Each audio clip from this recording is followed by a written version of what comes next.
السلام علیکم ورحمۃ اللہ تعالی وبرکاتہ۔ الحمد للہ رب العالمین والعاقبۃ للمتقین، والصلاۃ والسلام علی سید الانبیاء والمرسلین وعلى آلہ واصحابہ اجمعین، اما بعد فاعوذ باللہ من الشیطان الرجیم، بسم اللہ الرحمن الرحیم۔ ان اللہ علی کل شیء قدیر، صدق اللہ مولانا العظیم، وصدق رسولہ النبی الامین المتین الکریم، ونحن على ذلك لمن الشاهدين والشاكرين والذاكرين والحامدين، والحمد للہ رب العالمین۔ آئیے ہم اور آپ سب سے پہلے اپنے دستور کے مطابق حضور سرور کائنات، فخر موجودات، باعث تخلیق کائنات، احمد مجتبی محمد مصطفیٰ صلی اللہ علیہ وسلم کی مقدس بارگاہ میں درود و سلام کا ہدیہ پیش کریں اور پڑھیں، اللہم صلی علی سیدنا و مولانا محمد معدن الجود والکرم وآلہ الکرام وابنہ الکریم وبارک وسلم صلاۃ و سلاما علیک یا رسول اللہ صلی اللہ تعالی علیہ وسلم۔ عزیزان ملت اسلامیہ، اللہ تبارک و تعالیٰ کا بے پناہ فضل و احسان ہے کہ اس نے ہمیں ایک بار پھر محرم شریف کی 10 روزہ محفل کو منعقد کرنے کی ہمیں توفیق عطا فرمائی۔ الحمدللہ یہ ہمارا 4تھا سال ہے۔ اللہ تبارک و تعالیٰ کی بارگاہ میں دعا کرتے ہیں کہ یہ سلسلہ جب تک ہماری زندگی باقی ہے جاری رہے، اور دین کی باتیں سیکھنے سکھانے کی ہم سب کو توفیق ملتی رہے۔ تو الحمدللہ ہمارا یہ جو پروگرام ہے، ہمارا یہ طریقہ رہا کہ اس کی جب شروعات ہوتی، جیسا کہ آج پہلا دن ہے، تو ہم اللہ تبارک و تعالیٰ کے ذکر سے اس کی شروعات کرتے ہیں، کیونکہ وہ تو ہمارا پروردگار ہے، وہ تو خالق کائنات ہے، اس نے ہمیں پیدا کیا، تو اس کا ذکر تو سب سے پہلے ہونا چاہیے۔ اس لیے آج ہم انشاءاللہ تبارک و تعالیٰ پروردگار کی قدرت اور اس کی شان کو بیان کرنے کی سعادت حاصل کریں گے۔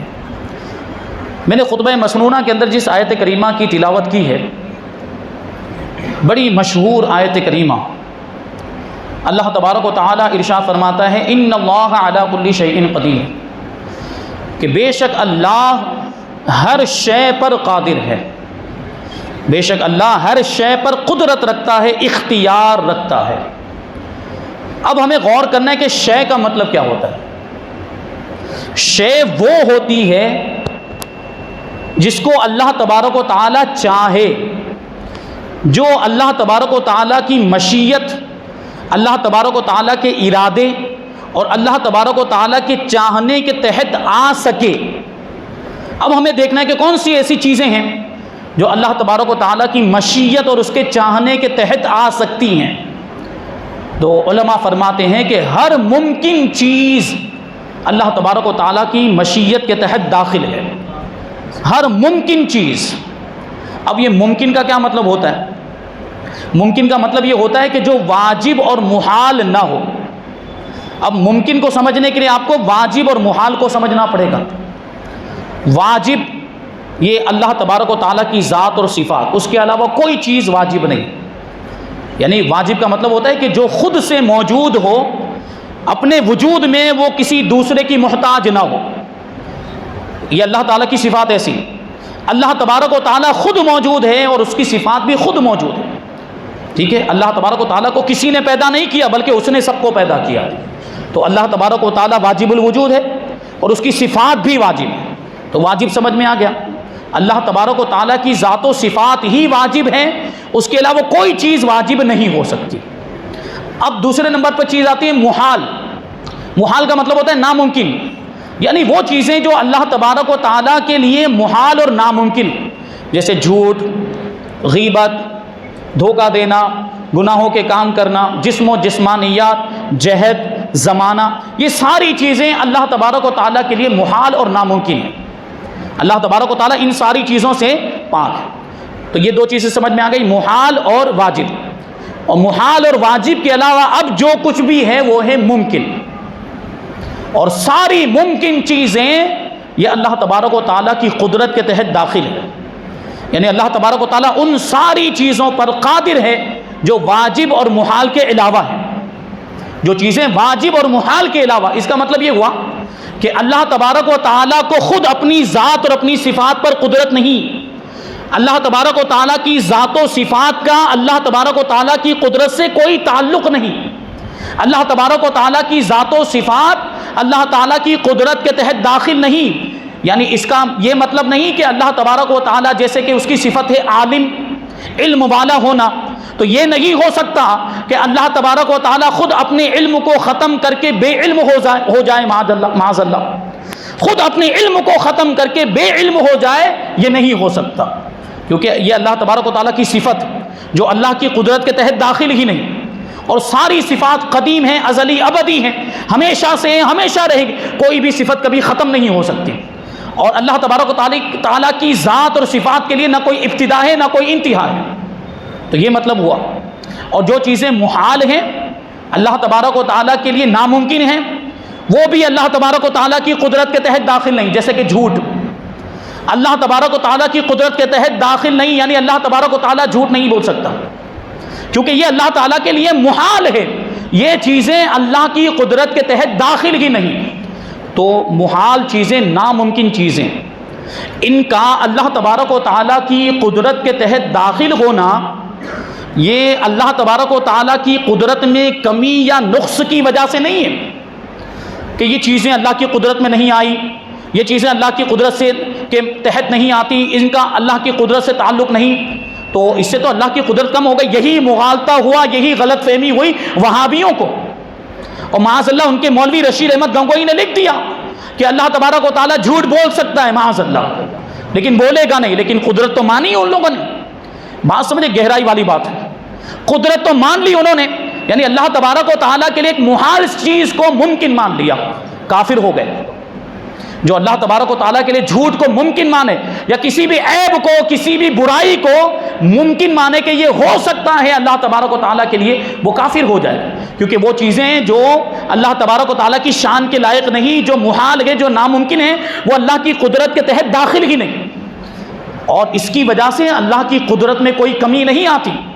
یہ تو ان چیزوں کی کمی ہے، یہ سب عیب والی چیزیں، یہ سب برائی والی چیزیں، یہ ان چیزوں کا نقصان ہے کہ ان کے اندر وہ صلاحیت نہیں ہے کہ اللہ تبارک و تعالیٰ کی قدرت سے ان کا تعلق ہو سکے، ان کی صلاحیت نہیں، کیونکہ یہ بری چیزیں، یہ غلط چیزیں، اور جو پروردگار ہوتا ہے وہ ساری بری چیزوں سے، جو سارے عیبوں سے، ساری برائیوں سے پاک ہوا کرتا ہے۔ اگر کوئی عیب ہو تو پھر وہ خدا ہو ہی نہیں سکتا، اگر خدا میں کوئی برائی ہو تو پھر وہ خدا ہو ہی نہیں سکتا۔ خدا ہے مطلب سارے عیوب سے پاک، اس میں کوئی عیب ہو ہی نہیں سکتا۔ جو اللہ کے لیے عیب مانے وہ کافر ہو جائے گا۔ تو جھوٹ جو مانتے ہیں، اگرچہ آگے یہ جملہ بول دیا کہ بولے گا نہیں، لیکن یہ تو بولا نا کہ جھوٹ بول سکتا ہے، جھوٹ پر اللہ تعالیٰ کی قدرت ہے۔ اللہ کے لیے جھوٹ کو ممکن مانا، ایک عیب کو ممکن مانا، ایک برائی کو ممکن مانا، یہ عقیدہ رکھنے والا کافر ہو گیا۔ الحمدللہ ہم اہل سنت و جماعت سے تعلق رکھتے ہیں، ہمارا تو یہی عقیدہ کہ اللہ تبارک و تعالیٰ سارے عیوب سے پاک ہیں، ساری برائیوں سے پاک ہے۔ تو یہ اس کی قدرت کی بات چل رہی ہے۔ اللہ تبارک و تعالیٰ ہر ممکن پر قادر ہے، وہ جو چاہے کرے، وہ قادر مطلق ہے۔ ہم یہ دنیا کے مناظر کو دیکھتے ہیں، دنیا کے اندر دنیا کا نظام اور یہ دنیا کا سسٹم، جو دنیا چل رہی ہے، اللہ تعالیٰ کی قدرت ہے، ہم غور و فکر کریں تو ہمیں اللہ تبارک و تعالیٰ کی قدرت کے عجیب و غریب منظر دیکھنے کو ملیں گے۔ ہم سفر بھی کرتے ہیں، ہم گھومنے بھی جائیں تو نیت یہ ہونی چاہیے کہ ہم اللہ تبارک و تعالیٰ کی قدرت کے مناظر کو دیکھیں گے، ہم پہاڑوں کو دیکھیں گے، ہم جھرنوں کو دیکھیں گے، ہم جھیلوں کو دیکھیں گے، ہم سمندر دریا کو دیکھیں گے تو اللہ کی قدرت کو یاد کریں گے کہ ان ساری چیزوں کو ہمارے پروردگار نے بنایا ہے، خالق کائنات نے بنایا، اس کی قدرت کتنی عظیم ہے، یہ غور و فکر کرنا چاہیے۔ اور سفر کرنے کا اللہ تبارک و تعالیٰ نے حکم دیا، لیکن کیوں حکم دیا؟ تاکہ ہم اس کی نشانیوں میں غور و فکر کریں۔ اللہ تبارک و تعالیٰ نے جو یہ نشانیاں ہمیں عطا فرمائی اور یہ قدرت کے مناظر جو ہمیں عطا فرمائے، اس میں ہم غور و فکر کریں اور اپنے ایمان کو اور اپنے یقین کو اور پختہ اور مضبوط بنائیں۔ یہ مطلب ہوتا ہے۔ ابھی اور اس پر گفتگو کی جا سکتی، لیکن میں اصل مقصد کی طرف آ رہا ہوں کہ اللہ تبارک و تعالیٰ جو چاہے وہ کر سکتا ہے۔ اللہ جو کرے اس میں کسی کو اعتراض کرنے کا کوئی حق نہیں، اور اللہ تبارک و تعالیٰ کو کوئی روک بھی نہیں سکتا۔ اللہ تبارک و تعالیٰ کو کوئی اس پر اعتراض اور کوئی سوال بھی نہیں اٹھا سکتا، کیونکہ وہ خالق کائنات، وہ تو پروردگار ہے، وہ اس کی جو مرضی وہ کرے، جو اس کی مرضی وہ کرے۔ اللہ تبارک و تعالیٰ مردوں کو زندہ کرنے پر بھی قادر ہے۔ یہ اللہ تبارک و تعالیٰ کی قدرت کی نشانی۔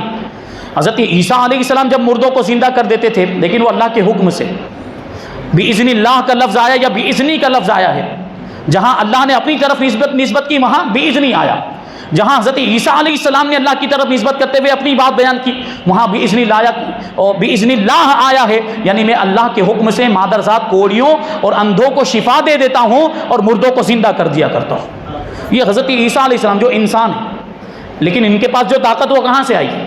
اللہ تبارک و تعالیٰ نے عطا فرمائی۔ تو جس کو اللہ نے طاقت عطا کی اس بندے کی قوت کا یہ عالم، تو خود پروردگار کی طاقت و قوت کا عالم کیا ہوگا؟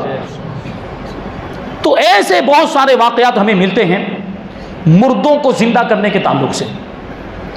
انہی میں سے 2 واقعات میں انشاءاللہ بیان کروں گا، اور بڑے ہی ایمان افروز واقعات اور دلچسپ بھی ہیں، تعجب خیز بھی ہیں۔ ایک واقعہ، یہ دونوں واقعات جو ہے یکے بعد دیگر ہے، تیسرے پارے کے اندر بیان کیے گئے سورہ بقرہ کے اندر۔ اللہ تبارک و تعالیٰ ارشاد فرماتا ہے او کالذی مر علی قریۃ وہی خاویۃ علی عروشها قال انا یحیی هذه اللہ بعد موتها فاماته اللہ 100 عام ثم بعثه قال كم لبثت قال لبثت یوما او بعض یوم قال بل لبثت 100 عام فانظر الى طعامك وشرابك لم يتسنه وانظر الى حمارك ولنجعلك آیۃ للناس وانظر الى العظام كيف ننشزها ثم نكسوها لحما فلما تبين له قال اعلم ان الله على كل شيء قدیر۔ سمجھ میں نہیں آیا لیکن سبحان اللہ بولے، قرآن پاک کی آیت کریمہ اللہ کا کلام ہے۔ اللہ کا کلام سنیں تو اللہ کا کلام اگر سمجھ میں نہیں بھی آیا پھر بھی دل پر اثر ڈالتا ہے۔ تو انسانوں کا کلام ایک دوسرے پر جب اثر کر سکتا ہے تو پروردگار کا کلام اثر نہیں کرے گا؟ یقیناً کرے گا۔ وہ تعویذات کی حقیقت میں نے پچھلے سال بیان کی تھی۔ تعویذ میں تاثیر ہوتی ہے، وہ تعویذ جو شریعت کے مطابق ہو، جو قرآن و حدیث کے مطابق ہو، اس میں تاثیر ہوتی ہے، کیونکہ اس میں اللہ کے نام لکھے ہوتے ہیں، اس میں آیت لکھی ہوتی ہے، اس میں آیتوں کے عدد لکھے ہوتے ہیں، اس میں اللہ کے اسماء کے عدد لکھے ہوئے ہوتے ہیں۔ ہم اور آپ آپس میں گفتگو کریں اور ہم بولتے ہیں کچھ تو ہماری باتوں کا اثر ہوتا ہے۔ میں نے عرض کیا تھا کہ اگر کوئی انسان دوسرے انسان کو گدھا بول دے تو وہ غصے میں آ جاتا ہے کہ نہیں؟ اس کے چہرے کا رنگ تبدیل ہو جاتا ہے اور وہ لال ہو جاتا ہے ٹماٹر کی طرح۔ ٹماٹر ابھی بہت مہنگا بھی ہو گیا ہے، وہ ٹماٹر کی طرح اس کا چہرہ لال ہو جاتا ہے۔ کیوں؟ بات کا اثر ہوا۔ گدھا وہ ایک لفظ بولا، گدھا بول دیا تو اس کی کیفیت تبدیل ہو گئی سامنے والے کی۔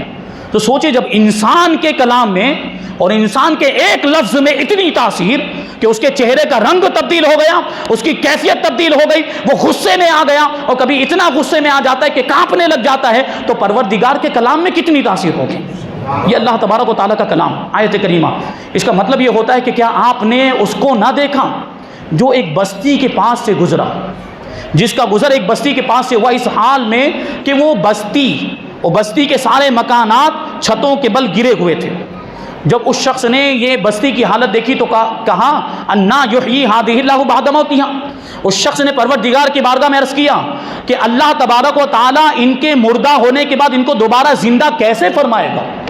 یہ بستی ویران ہو چکی، یہ بستی تباہ و برباد ہو چکی ہے، ان کے مرنے کے بعد، ان کی موت کے بعد اللہ تبارک و تعالیٰ ان کو دوبارہ زندہ کیسے فرمائے گا؟ یہ تعجب کے طور پر اس شخص نے کہا تھا۔ فَأَمَاتَهُ اللَّهُ 100 عَامٍ، تو اللہ تبارک و تعالیٰ نے اس شخص کو 100 سال تک موت کی حالت میں رکھا۔ ثُمَّ بَعَثَ، پھر اسے دوبارہ زندہ کیا۔ قَالَ كَمْ لَبِثْتَ، اور پوچھا کہ تم کتنے دن تک یہاں ٹھہرے، کتنے عرصے تک یہاں ٹھہرے رہے؟ اس نے کہا قال لبثت یوما او بعض یوم، اس شخص نے جواب دیا پروردگار کی بارگاہ میں کہ ایک دن تک ٹھہرا ہوں گا یا ایک دن سے بھی کم ٹھہرا ہوں گا، ایک دن کے بھی کچھ حصے تک میں ٹھہرا ہوں گا یہاں پر۔ تو اللہ تعالیٰ نے ارشاد فرمایا بل لبثت مئۃ عام، نہیں بلکہ تم تو 100 سال تک یہاں ٹھہرے ہو۔ فانظر الی طعامک و شرابک، اپنے کھانے کو دیکھو اور اپنی پینے کی چیز کو دیکھو، لم یتسنہ، کہ اس میں بدبو بھی نہیں آئی، وہ کھانا خراب بھی نہیں ہوا، پینے کی چیز بھی خراب نہیں ہوئی۔ وانظر الی حمارک، اور اپنے گدھے کو دیکھو، اپنے دراز گوشت کو دیکھو، گدھے کو دیکھو اس کی کیا کیفیت ہو گئی ہے۔ اور پھر فرمایا کہ وَلِنَجْعَلَكَ آیَةً لِلنَّاسِ، اور یہ سب کچھ ہم نے اس لیے کیا تاکہ ہم تمہیں لوگوں کے لیے نشانی بنا دیں۔ وانظر الی العظام، اور ہڈیوں کو دیکھو، یعنی گدھے کی ہڈیوں کو دیکھو، کیف ننشزها، کہ ان ہڈیوں کو ہم کیسے اٹھاتے ہیں، یعنی ان ہڈیوں کو ہم کیسے زندہ کرتے ہیں۔ ثم نکسوها لحما، پھر اس پر کیسے ہم گوشت چڑھاتے ہیں۔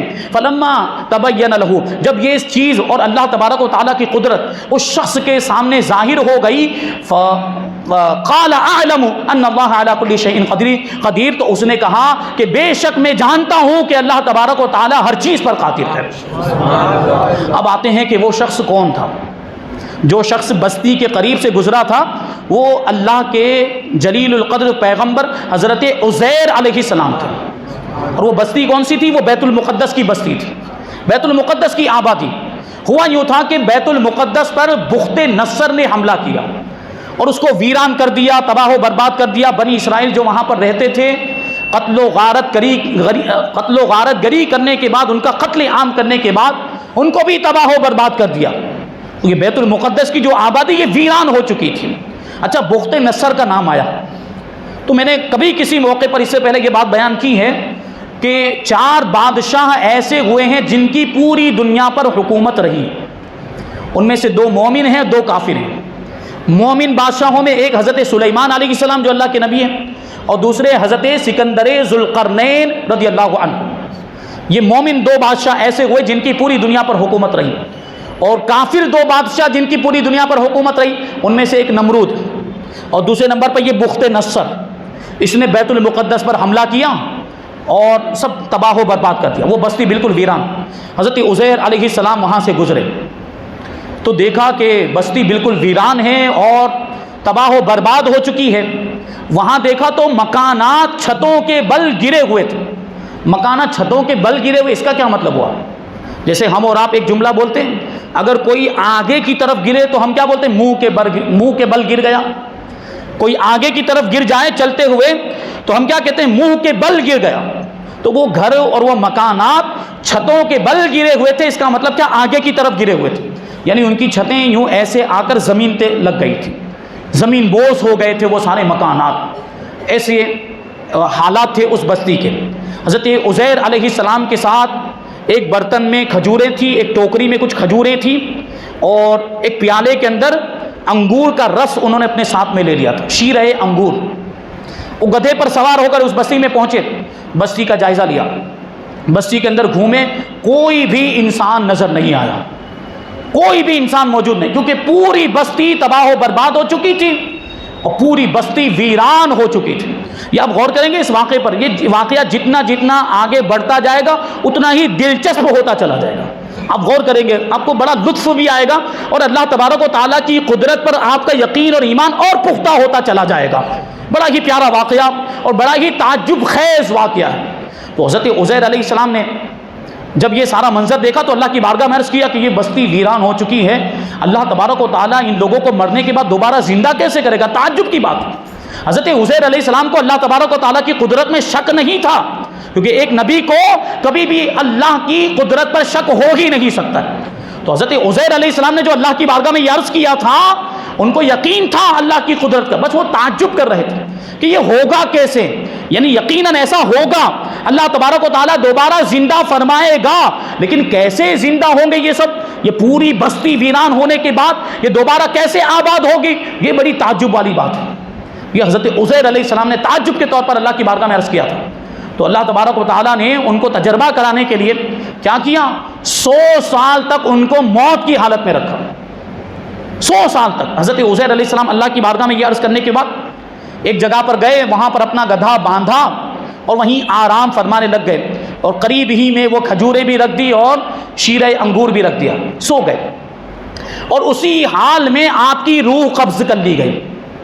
حضرت ملک الموت آئے، آپ کی روح نکال کر لے کر چلے گئے اور آپ پر موت طاری ہو گئی۔ یہ جو واقعہ ہے یہ صبح کے وقت پیش آیا تھا، آپ کی جو روح قبض کرنے کا واقعہ ہے یہ صبح کے وقت پیش آیا۔ یہ یاد رکھیں گے آپ کہ روح قبض کرنے والا واقعہ کب پیش آیا ہے؟ صبح کے وقت پیش آیا۔ یہ آگے کام آئے گا آپ کو سمجھنے کے لیے۔ اب کیا ہوا؟ حضرت عزیر علیہ السلام اسی موت والی حالت کے اندر موجود، اور اسی حالت میں 70 سال گزر گئے۔ گجراتی والا 70 نہیں، کون سا؟ اردو والا 70 سال گزر گئے، 70 ایئرز، 70 سال اسی حالت میں گزر گئے، موت کی حالت میں۔ حضرت عزیر علیہ السلام، یہ کیسی اللہ کی قدرت، یہ اللہ کی قدرت ہے، دیکھیں دیکھتے چلیں۔ اور 70 سال کے بعد اللہ تبارک و تعالیٰ نے ایران کے بادشاہوں میں سے ایک بادشاہ کو غلبہ عطا فرمایا، اور وہ اپنی فوج لے کر بیت المقدس آیا، اور یہاں بیت المقدس میں آنے کے بعد اس نے بیت المقدس کی جو آبادی بستی اس کو پھر سے آباد کیا، بلکہ پہلے سے بھی بہتر طریقے سے آباد کیا۔ اور بنی اسرائیل کے کچھ لوگ، بنی اسرائیل آپ لوگ جانتے ہیں بار بار یہ آ چکا ہے، حضرت یعقوب علیہ السلام کی اولاد کو بنی اسرائیل کہا جاتا ہے، ان میں بہت سارے انبیاء کرام ہوئے، اور سب سے جلیل القدر پیغمبر جو بنی اسرائیل کے ہیں وہ حضرت موسیٰ علیہ السلام ہیں، جن کو توریت عطا کی گئی، آسمانی کتاب۔ یہ بھی یاد رکھیں گے، یہ بھی کام آئے گا، توریت۔ یہ توریت کس پر نازل ہوئی؟ حضرت موسیٰ علیہ السلام پر نازل ہوئی۔ تو حضرت عزیر علیہ السلام 70 سال گزر گئے، وہ بادشاہ آیا، ایران کا بادشاہ، اس نے پھر سے بیت المقدس کی بستی کو آباد کیا، پہلے سے بھی اچھے انداز میں۔ اور بنی اسرائیل کے لوگ جو ادھر ادھر چلے گئے تھے اپنی جان بچا کر بخت نصر سے، وہ جب ان کو پتا چلا کہ بیت المقدس پھر سے آباد ہوا ہے، وہ آئے، تھوڑے بہت جو کچھ بھی وہ بچے تھے تھوڑی تعداد میں، بنی اسرائیل یہودی کہہ لیجئے، وہ آئے اور پھر بیت المقدس اور اس کے آس پاس اس کے گرد و نواح میں وہ آباد ہو گئے، اور ان کی آبادی بڑھتی گئی، ان کی تعداد بڑھتی گئی، یہاں تک کہ 100 سال اسی طریقے سے گزر گئے۔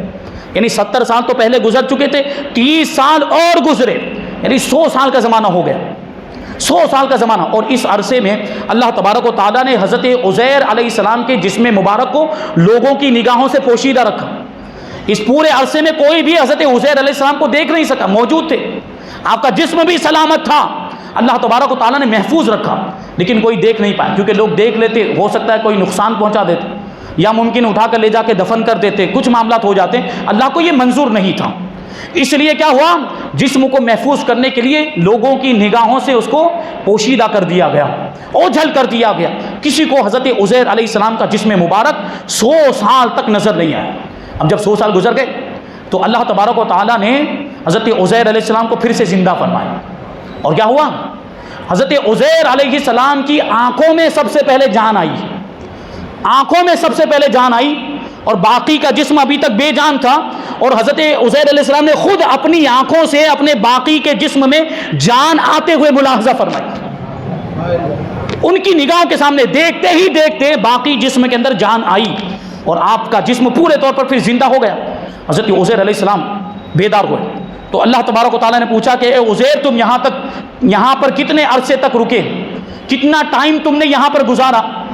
تو یہ جو روح جو ڈالی گئی تھی، دوبارہ جو آپ کو زندہ کیا گیا تھا، یہ واقعہ شام کے وقت پیش آیا تھا، غروب آفتاب کے قریب۔ اب یاد کریں آپ، روح قبض کب ہوئی تھی؟ صبح کے وقت، اور دوبارہ روح لوٹائی کب گئی ہے؟ شام کے وقت۔ تو جب اللہ تبارک و تعالیٰ نے پوچھا کہ اے عزیر، تم یہاں پر کتنے عرصے تک رکے، کتنی مدت تک یہاں پر ٹھہرے رہے، تو حضرت عزیر علیہ السلام نے سمجھا کہ یہ وہی دن ہے جس دن کی صبح میں سویا تھا، شام کو اٹھا ہوں۔ تو عرض کرتے ہیں کہ پروردگار، ایک دن تک سویا یا ایک دن سے بھی کم مدت تک میں سویا ہوں؟ انہوں نے سمجھا یہ وہی دن ہے جس دن کی صبح میں سویا تھا، شام کو اٹھ گیا ہوں۔ اللہ تبارک و تعالیٰ نے فرمایا بل لبثت مئۃ عام، ایک دن نہیں یا ایک دن کا کچھ حصہ نہیں، تم 100 سال تک یہاں پر ٹھہرے، 100 سال تک یہاں پر رکے۔ کیسی اللہ تبارک و تعالیٰ کی قدرت! اللہ تعالیٰ ارشاد فرماتا ہے کہ وانظر الی طعامک وشرابک لم یتسنہ، اپنے کھانے کی چیز کو دیکھو اور اپنے پینے کی چیز کو دیکھو کہ اس میں بدبو بھی نہیں آئی۔ وہ کھانے کی چیز کون سی تھی؟ کھجور۔ پینے کی چیز انگور کا شیرہ، انگور کا رس۔ حضرت عزیر علیہ السلام نے دیکھا تو واقعی کھجور بھی صحیح سلامت اور وہ انگور کا شیرہ بھی صحیح سلامت، اور اس میں بدبو بھی نہیں آئی، وہ سڑا بھی نہیں تھا۔ پھر پروردگار نے کیا ارشاد فرمایا؟ وانظر الی حمارک، کیونکہ گدھا بھی ساتھ میں لے کر آئے تھے، وہیں پر باندھا تھا، لیکن گدھا بھی مر گیا تھا۔ اللہ تبارک و تعالیٰ نے حکم دیا کہ اپنے گدھے کو دیکھو، اس کی کیا کیفیت۔ حضرت عزیر علیہ السلام نے گدھے کو دیکھا تو وہ مر چکا تھا۔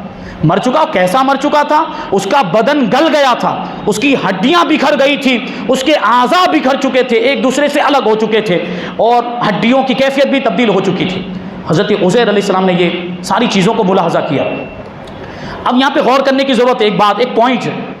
سوال یہ پیدا ہوتا ہے کہ گدھا ہلاک ہو گیا، گدھا مر گیا، گدھے کا جسم گل گیا، اس کے اعضاء الگ ہو گئے، اس کی ہڈیاں بکھر گئی، لیکن وہ کھانے کی چیز اور پانی پینے کی چیز یعنی کھجور اور وہ انگور کا شیرہ کیوں سلامت رہا؟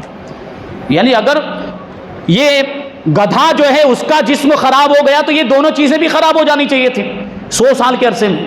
تو ایک چیز کو محفوظ رکھا گیا اور دوسری چیز یہ ختم ہو گئی، ایسا کیوں؟ یہ بھی اللہ تبارک و تعالیٰ کی قدرت ہے۔ اس میں اللہ تبارک و تعالیٰ حضرت عزیر علیہ السلام کو یہ بتانا چاہتا تھا، اسی لیے تو کہا کہ دیکھو دیکھو، کھجور کو دیکھو، شیرے انگور کو دیکھو، دوسری طرف اپنے گدھے کو دیکھو، دونوں کی کیفیت کو دیکھو، اور دیکھ کر یہ یقین کر لو کہ یہ 100 سال کا عرصہ گزرا ہے۔ کیونکہ جب گدھے کو دیکھیں گے تو ان کو اس بات کا یقین ہو جائے گا کہ ہاں بہت لمبا عرصہ گزرا ہے، کیونکہ گدھے کی کیفیت وہ تھی، اس کی ہڈیاں بھی بکھر گئی تھی۔ لیکن دوسری جانب کھانے کی چیز کو سلامت رکھا گیا اور انگور کے شیرے کو بھی سلامت رکھا گیا۔ یہ اس بات کی دلیل تھی کہ اگرچہ زمانہ لمبا گزر چکا ہے لیکن اللہ تبارک و تعالیٰ طویل زمانہ گزرنے کے باوجود بھی چیزوں کو محفوظ رکھنے کی قدرت رکھتا ہے۔ تو تمہارا جسم جو سلامت ہے اس کی دلیل یہ ہے، یہ کھجور سلامت، یہ شیرہ انگور سلامت، یہ اس کی دلیل کہ تمہارا جسم 100 سال گزرنے کے بعد بھی سلامت ہے۔ تو یہ دونوں چیزیں اس بات کی دلیل۔ تو حضرت عزیر علیہ السلام نے دیکھا کہ ہڈیاں بکھر چکی ہیں۔ اب اللہ تبارک و تعالیٰ نے ارشاد فرمایا یہ سب ہم نے اس لیے کیا، 100 سال تک تم کو موت کی حالت میں رکھا تاکہ ہم تمہیں لوگوں کے لیے نشانی بناتے ہیں۔ اللہ تبارک و تعالیٰ کی قدرت کی نشانی ہے یہ واقعہ، یقیناً قیامت تک آنے والے لوگ اس واقعے کو پڑھتے رہیں گے، سنتے رہیں گے، اور اللہ تبارک و تعالیٰ کی قدرت پر ان کا یقین اور مضبوط ہوتا چلا جائے گا۔ پھر کیا ہوا؟ اللہ تبارک و تعالیٰ نے ارشاد فرمایا کہ وانظر الی العظام، یہ جو گدھے کی جو ہڈیاں ہیں جو سفید چمک رہی ہیں، ان ہڈیوں کو دیکھو، کیف ننشزھا، کہ ان ہڈیوں کو ہم کیسے اٹھاتے ہیں، یعنی ان ہڈیوں کو ہم کیسے زندہ کرتے ہیں۔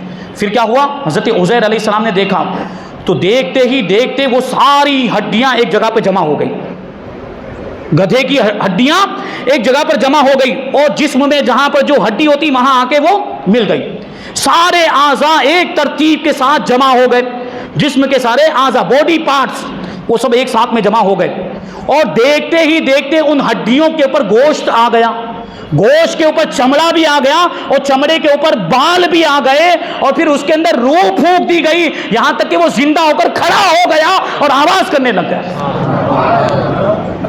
یہ گدھا اس طریقے سے زندہ ہوا۔ حضرت عزیر علیہ السلام اب اس گدھے پر سوار ہوئے۔ ابھی دیکھیں، ابھی آگے جو باتیں آ رہی اور زیادہ تعجب خیز اور زیادہ دلچسپ ہیں۔ یہاں تک تو یقیناً یہ اللہ تبارک و تعالیٰ کی قدرت ہی ہے۔ حضرت عزیر علیہ السلام کو 100 سال موت کی حالت میں رکھنے کے بعد دوبارہ زندہ کیا، وہ گدھے کو بھی اللہ تبارک و تعالیٰ نے زندہ کر دیا، یہ بھی تو اللہ کی قدرت کی نشانی اور دلیل، یہ بھی ہمارے لیے کافی۔ لیکن اور مزید باتیں آگے دیکھیں۔ حضرت عزیر علیہ السلام وہ گھوڑے پر سوار ہوئے، وہ گدھے پر سوار ہوئے، اور گدھے پر سوار ہو کر اپنے محلے میں گئے۔ ابھی سوچیں آپ 100 سال گزر چکے ہیں، محلے کی اور علاقے کی کیا کیفیت، کتنی کچھ تبدیلیاں آ چکی ہو۔ حضرت عزیر علیہ السلام کی داڑھی کے بال اور سر کے بال سفید ہو چکے تھے، لیکن عمر وہی 40 سال والی تھی، یعنی جس حال میں آپ سوئے تھے وہی عمر تھی حضرت عزیر علیہ السلام کی، بس خالی بال سفید ہوئے تھے۔ حضرت عزیر علیہ السلام وہ گدھے پر سوار ہو کر اپنے علاقے میں پہنچے، اپنے محلے میں پہنچے، اندازہ لگا کر اپنے مکان تک پہنچے۔ مکان پر جب پہنچے تو آپ نے دیکھا کہ مکان کے اندر ایک بہت ہی ضعیف بڑھیا ہے، بہت ہی کمزور بڑھیا ہے، جس کے پاؤں بھی رہ گئے، یعنی پاؤں نے کام کرنا چھوڑ دیا اور نابینا ہو گئی، آنکھوں سے اندھی ہو چکی ہے۔ یہ حضرت عزیر علیہ السلام نے اس کو دیکھا۔ یہ حضرت عزیر علیہ السلام کے گھر کی خادمہ تھی، حضرت عزیر علیہ السلام کی گھر کی باندی تھی، یہ 100 سال پہلے سے وہ اس گھر میں موجود۔ حضرت عزیر علیہ السلام نے سلام کیا اور ارشاد فرمایا کہ میں عزیر ہوں۔ تو بڑھیا جواب دیتی ہے کہ کیسی بات کرتے ہو، عزیر یہاں کیسے آ سکتے ہیں؟ ان کو تو غائب ہوئے 100 سال سے بھی زیادہ عرصہ گزر گیا، ان کو غائب ہوئے 100 سال سے بھی زیادہ عرصہ گزر گیا۔ تو حضرت عزیر علیہ السلام کہتے ہیں کہ نہیں، میں ہی عزیر ہوں، مجھے اللہ تبارک و تعالیٰ نے 100 سال تک موت کی حالت میں رکھا ہے، اور اللہ تبارک و تعالیٰ نے مجھے دوبارہ زندگی عطا فرمائی، دوبارہ مجھے زندہ کیا ہے، اور میں تمہارے پاس آیا۔ تو وہ کہتی میں کیسے مان لوں، بڑھیا کہتی میں کیسے یقین کر لوں کہ آپ عزیر، کیونکہ عام طور پر 100 سال تک اتنے لمبے عرصے تک کوئی زندہ نہیں رہتا۔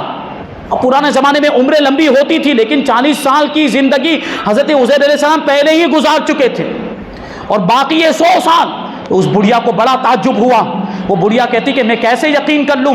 پھر بڑھیا خود ہی کہتی ہے کہ ٹھیک ہے، میں تمہارا امتحان لیتی ہوں، میں تمہیں آزماتی ہوں، کیونکہ عزیر علیہ السلام مستجاب الدعوات تھے، وہ جو بھی دعا کرتے تھے وہ دعا اللہ کی بارگاہ میں قبول ہو جاتی تھی۔ میں تم سے ایک دعا کرواتی ہوں، اگر وہ دعا قبول ہو گئی تو میں مان لوں گی کہ تم ہی عزیر علیہ السلام ہو۔ اس نے کہا کہ میں نابینا ہو چکی ہوں، اللہ کی بارگاہ میں دعا کرو کہ میری نگاہوں کی روشنی واپس آ جائے، میری آنکھیں پھر سے دیکھنے لگ جائے۔ حضرت عزیر علیہ السلام نے اللہ کی بارگاہ میں ہاتھ اٹھائے اور دعا کی، فوراً بڑھیا کی آنکھیں واپس آ گئی، روشنی واپس آ گئی، وہ بینا ہو گئی، دیکھنے لگ گئی۔ اس نے حضرت عزیر علیہ السلام کو دیکھا تو اس کو یقین ہو گیا کہ یہی حضرت عزیر علیہ السلام ہے۔ اور اتنا ہی نہیں، اس کے پاؤں بھی تو رہ گئے تھے، پاؤں نے بھی کام کرنا بند کر دیا تھا۔ حضرت عزیر علیہ السلام نے بڑھیا کا ہاتھ پکڑا، ہاتھ پکڑ کے اس کو اٹھایا اور فرمایا کہ اللہ کے حکم سے کھڑی ہو جا، اللہ کے حکم سے اٹھ جا۔ اتنا فرمانا تھا کہ اس کے دونوں پاؤں کے اندر طاقت آ گئی، اس کے دونوں پاؤں صحیح ہو گئے، درست ہو گئے، بڑھیا کھڑی ہو گئی، چلنے پھرنے لگ گئی۔ اور پھر گواہی دیتی ہے، حضرت بڑھیا کہتی ہے کہ میں گواہی دیتی ہوں کہ بے شک آپ عزیر علیہ السلام ہیں۔ ابھی یہاں پہ واقعہ ختم نہیں ہوا، ابھی کیا ہوا؟ اب وہ بڑھیا حضرت عزیر علیہ السلام کو لے کر وہاں بستی میں گئی، محلے میں گئی۔ محلے میں ایک مجلس کے اندر ایسے بیٹھے لوگ، میٹنگ جیسے ہمارے یہاں پہ بھی نکڑ پہ، ناکے پہ، سڑک کے کنارے پہ لوگ بیٹھے رہتے ہیں، فالتو کی باتیں بکواس کرتے ہیں، کچھ کام ہی نہیں ہے۔ دین کی باتیں سیکھنی سکھانی چاہیے، ادھر یہ بیٹھ کر ادھر ادھر کی باتیں اور گپے مارنے کا کیا مطلب؟ الحمدللہ یہ اللہ تبارک و تعالیٰ کا فضل و احسان ہے کہ اس نے ابھی ایسی محفل میں ہمیں آنے کی توفیق عطا فرمائی، کتنی اچھی اچھی باتیں آپ کو سننے کو مل رہی ہے کہ نہیں؟ تو وہ بڑھیا حضرت عزیر علیہ السلام کو محلے میں لے کر گئی، تو محلے میں ایک مجلس جمی ہوئی تھی، اور اس مجلس میں حضرت عزیر علیہ السلام کے بیٹے بھی موجود تھے جن کی عمر 118 سال ہو چکی تھی، اور ان کے پوتے بھی موجود تھے، وہ بھی بوڑھے ہو چکے۔ اب غور کریں کہ بیٹا اور پوتا وہ باپ سے بڑے ہو گئے، دادا سے بڑے ہو گئے، کیونکہ حضرت عزیر علیہ السلام کی عمر کتنی 40 سال ہے، اور بیٹے کی عمر 118 سال، پوتے کی عمر وہ بھی بوڑھے ہو چکے، پوتے بھی ان سے زیادہ عمر کے ہو گئے تھے۔ یہ اللہ کی قدرت، یہ واقعہ اللہ تبارک و تعالیٰ کی قدرت کی دلیل اور اللہ تبارک و تعالیٰ کی قدرت کاملہ کی نشانی ہے۔ یہ پروردگار ہمارا پروردگار، اب سوچیں آپ کہ وہ پروردگار چاہے تو کیا نہیں ہو سکتا۔ یہاں پہ وہ بات میں عرض کرنا چاہتا ہوں کہ ہم سنتے ہیں کچھ ایسے معاملات اور کچھ ایسے کیس ہمارے سامنے آتے ہیں کہ فلاں مسلمان نے خودکشی کر لی۔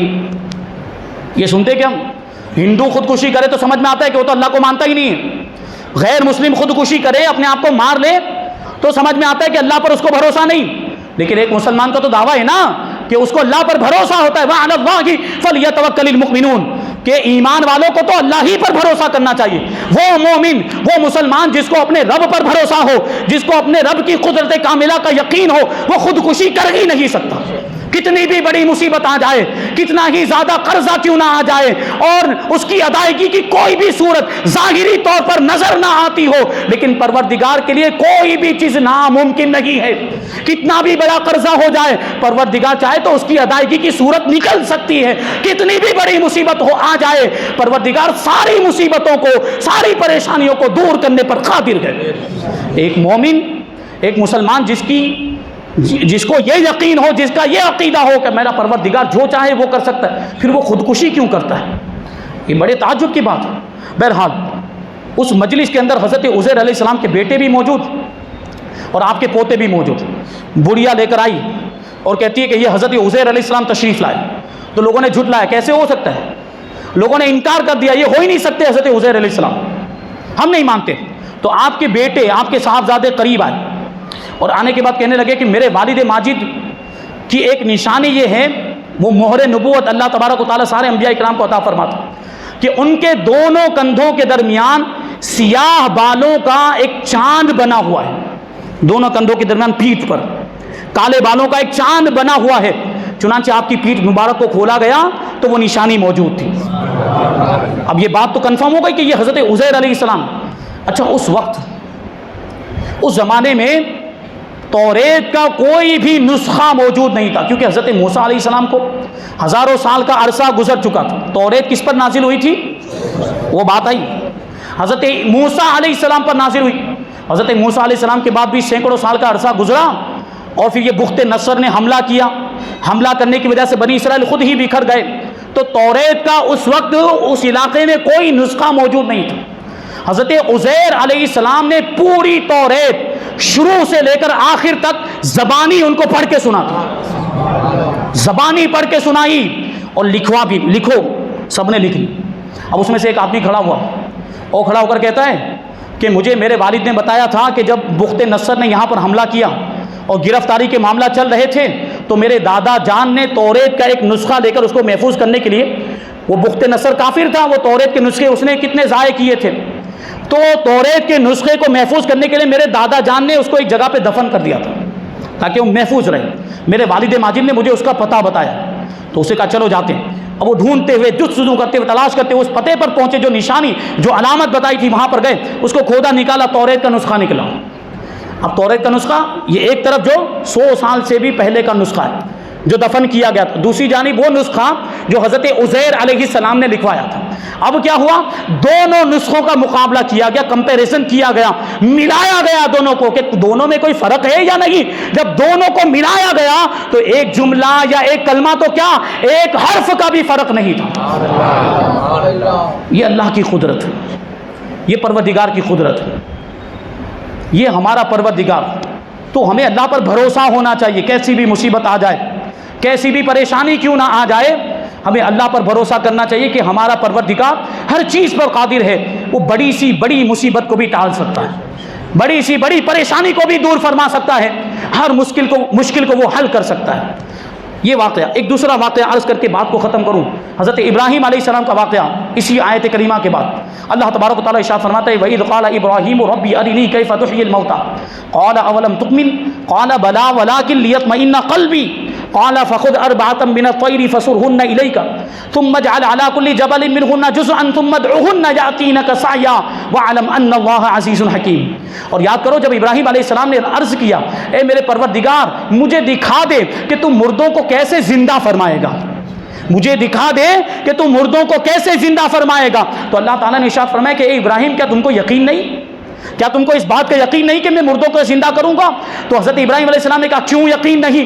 مجھے یقین ہے، میں اس لیے سوال کر رہا ہوں تاکہ میرے دل کو قرار آ جائے، میرے دل کو سکون مل جائے، میرے دل کو اطمینان مل جائے۔ اب یہاں پر غور کرنے کی بات کہ اللہ تبارک و تعالیٰ کی بارگاہ میں جب حضرت ابراہیم علیہ السلام نے یہ کہا کہ اے پروردگار تو مجھے دکھا دے کہ تو مردوں کو کیسے زندہ کرے گا، تو اللہ تبارک و تعالیٰ کو ساری چیزیں معلوم، اللہ تبارک و تعالیٰ تو چھپی ہوئی چیزوں کو بھی جانتا ہے، وہ ظاہری چیزوں کو بھی جانتا ہے، وہ حضرت ابراہیم علیہ السلام کے دل کے ارادے کو بھی جانتا ہے، وہ حضرت ابراہیم علیہ السلام کے ایمان و یقین کو بھی جانتا ہے کہ ان کے دل میں یقین ہے، پروردگار کو یہ بات معلوم، اس کے باوجود اللہ تعالیٰ یوں کیوں پوچھتا ہے کہ اے ابراہیم تو یہ سوال کیوں کر رہا ہے، کیا تجھے یقین نہیں؟ اللہ تبارک و تعالیٰ نے یہ سوال اس لیے پوچھا تھا تاکہ سننے والے کسی شک میں نہ پڑے، تاکہ سننے والوں کو کوئی شبہ نہ ہو جائے کہ حضرت ابراہیم علیہ السلام جو سوال کر رہے ہیں وہ کسی شک کی وجہ سے کر رہے ہیں یا کسی شبہ کی وجہ سے کر رہے ہیں۔ نہیں، حضرت ابراہیم علیہ السلام کو اللہ کی قدرت پر کوئی شک نہیں تھا، وہ اپنے اطمینان قلبی کے لیے اور علم یقین تو ان کو حاصل تھا،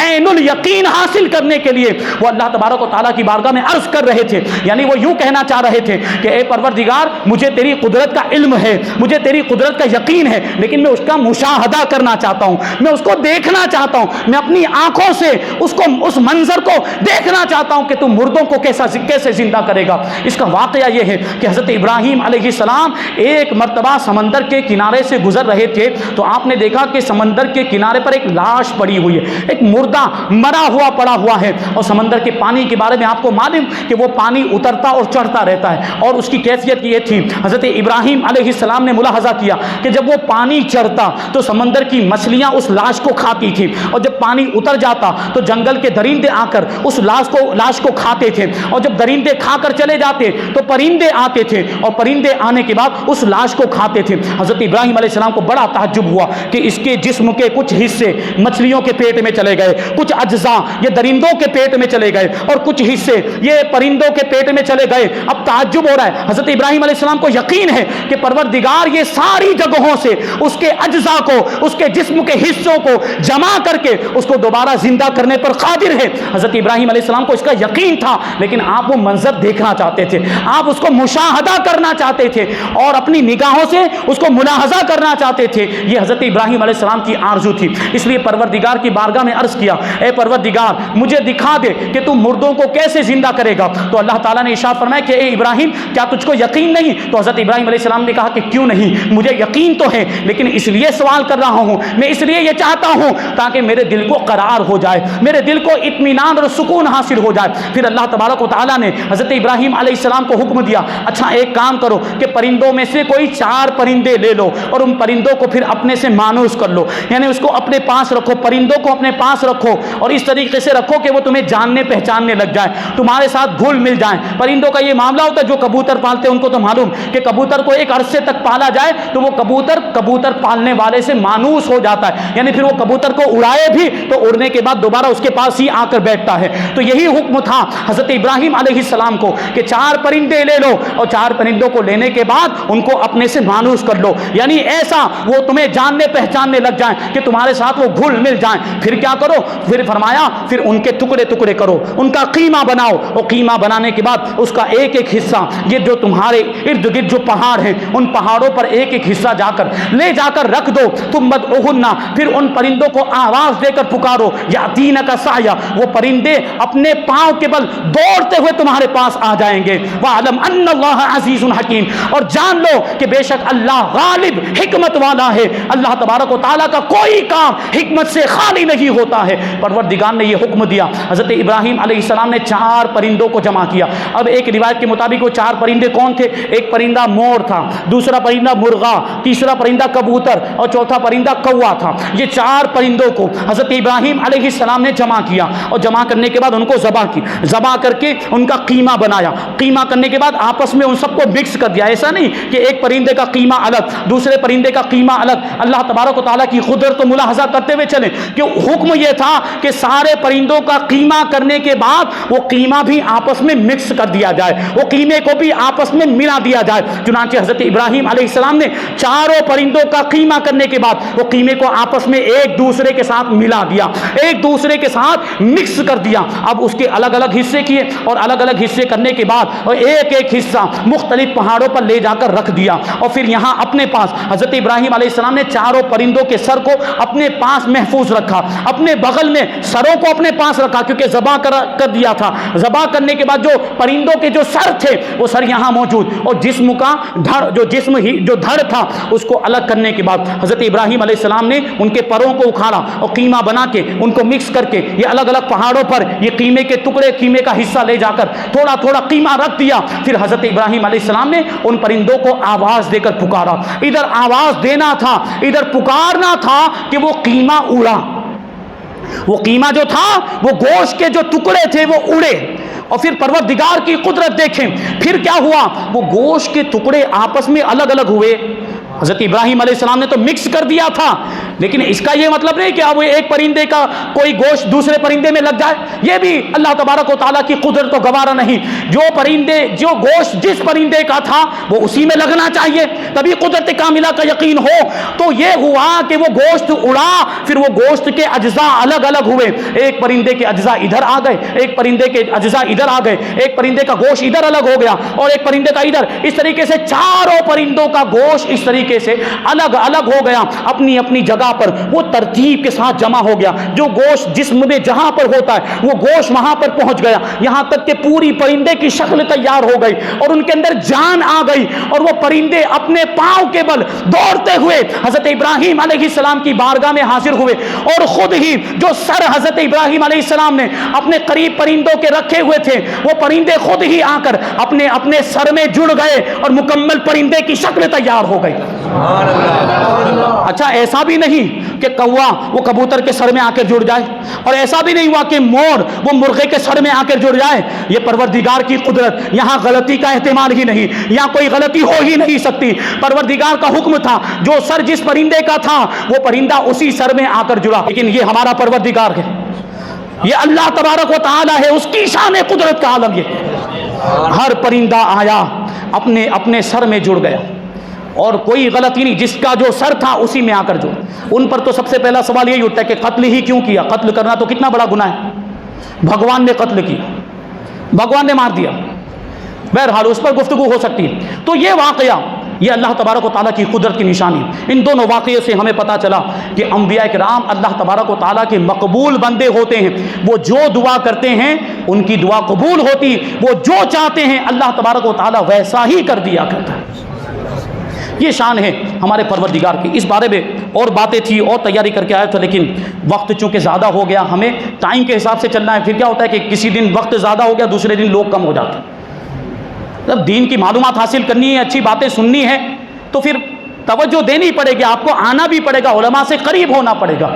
تو ہم یہیں پر اپنی گفتگو کو ختم کرتے ہیں, اس امید پر کہ آپ روزانہ پابند اس پر ہم سب کو عمل کرنے کی توفیق عطا فرمائے. پروردگار کے احکام پر ہم سب کو عمل کرنے کی توفیق عطا فرمائے. شریعت کے احکام سنت رسول اللہ پر ہم سب کو عمل کرنے کی توفیق عطا فرمائے. وما علینا الا البلاغ. السلام علیکم.